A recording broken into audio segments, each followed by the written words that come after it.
సంక్రాంతి అయితే అయిపోయింది గానీ, ఆ వైబ్స్ నుంచి నేను ఇంకా రాలేదు. అందుకే ఇంకా వీడియోలు పోస్ట్ చేస్తూనే ఉన్నాను. తమ్ముడు తమ్ముడే పేకాట పేకాటే. ఈ సామెత నేను ముందు ముందు మీకు క్లియర్‌గా ఎక్స్‌ప్లెయిన్ చేస్తా. మేమేం చేసాము, కలగంపూడి వెళ్ళి అవన్నీ కూడా డీటెయిల్డ్‌గా ఉంటాయి వీడియోలో. కలగంపూడి ఈ పేరు సంక్రాంతిలో చాలా బాగా వినిపిస్తది. ఎందుకు అంటే ఇక్కడ జరిగే కోడి పందాలు, గుండాట్లు అవన్నీ మామూలుగా ఉండవు. ఆల్మోస్ట్ మీకు ఈ కార్లు, బైక్‌లు చూసి అర్థమైపోయి ఉంటది. జనాలు ఎంతమంది ఉన్నారో అండ్ ఎన్ని టెంట్లు వేశారో చూడండి. టెంట్లలోనే గుండాట బోర్డులు, కోడి పందాలు అవన్నీ జరుగుతాయన్నమాట. అండ్ మెయిన్‌గా మేమైతే మాత్రం ఎప్పుడు సంక్రాంతికి ఊరు వెళ్ళినా సంక్రాంతి రోజు, భోగి రోజు, కనుమ రోజు ఈ 3 రోజుల్లో ఏదో ఒక రోజు అయితే కంపల్సరీ వెళ్తాము. మా ఊరు రామరాజులంక చాలా మందికి తెలుసు. ముందు ప్రీవియస్ వీడియోలో అవి చెప్తూనే ఉంటాను నేను. మా ఊరు నుంచి కలగంపూడికి 7 కిలోమీటర్స్ డిస్టెన్స్ అనమాట. కొబ్బరి చెట్ల మధ్యలో ఇలా టెంట్స్ అవి వేసి పందాలు అండ్ గుండాట్లు ఇవన్నీ జరుగుతుంటుంటే ఆ వైబ్స్ భలే ఉంటుంది. మనం ఎక్కడెక్కడికో వెళ్ళాల్సిన అవసరం లేదు. గోవాలో వెళ్ళి కెసినోలు అవి అంతా ఆడాల్సిన అవసరం కూడా లేదు. సంక్రాంతికి మా ఊరు వచ్చేస్తే చాలు. ఈస్ట్ అండ్ వెస్ట్లో ఎక్స్ట్రాడినరీగా జరుగుతాయి. సంక్రాంతి వైబ్స్కి అయితే అసలు కొదవే ఉండదు. ఒక పెద్ద కెసినోలాగా మారిపోద్ది మా ఊరు వచ్చేసి. ఇంకా ఆ టైంలో మనీ వస్తే బాగుంటుంది, లేదంటే బాధగానే ఉంటారు.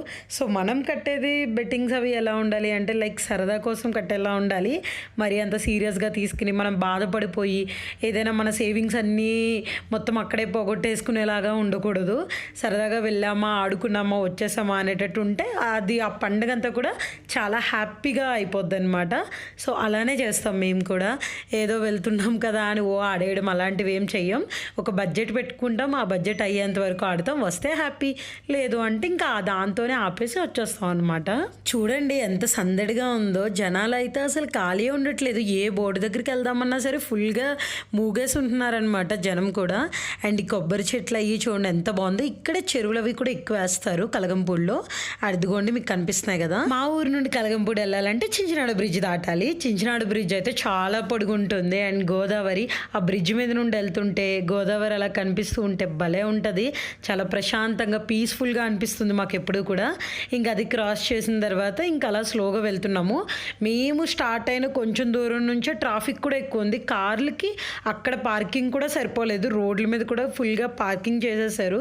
చూడండి అసలు ఎన్ని కార్లు ఉన్నాయో.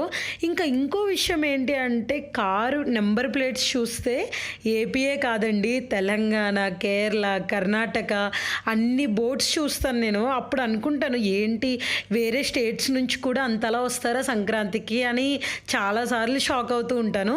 బట్ ఈసారి అయితే ఇంకా ఎక్కువ కనిపించినాయి. అండ్ ఇప్పుడు నేనైతే మాత్రం చాలా హ్యాపీగా వెళ్ళిపోతున్నాము. ఫస్ట్ ఎక్కడ ఆడేయాలా అని ఆతృత వచ్చేస్తుంది. మా హస్బెండ్ ఏమో ఫస్ట్ చూడు ఎక్కడ లేడీస్ ఉన్నారో అక్కడికి తీసుకువెళ్తా, లేదు అంటే ఏ బోర్డు మీద ఎలా ఉందో మొత్తం అన్ని చూసేయండి, చూసేసిన తర్వాత మీరు ఆడుకుందరు అన్నారు.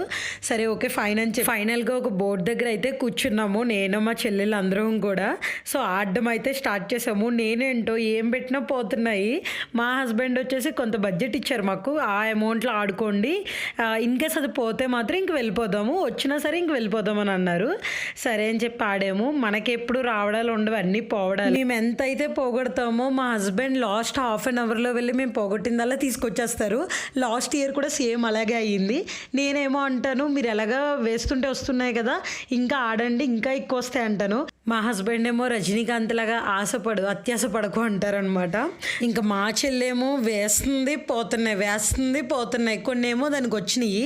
సరే సాయి నీకు వచ్చినాయి కదా డబ్బులు ఇవ్వవే పంచుకుందామంటే తమ్ముడే పేకాటే అంది. అప్పుడు అర్థమైంది నాకు సోదిదానా ఈ గేమ్స్లో అయితే ఈక్వల్ చేయవా అని.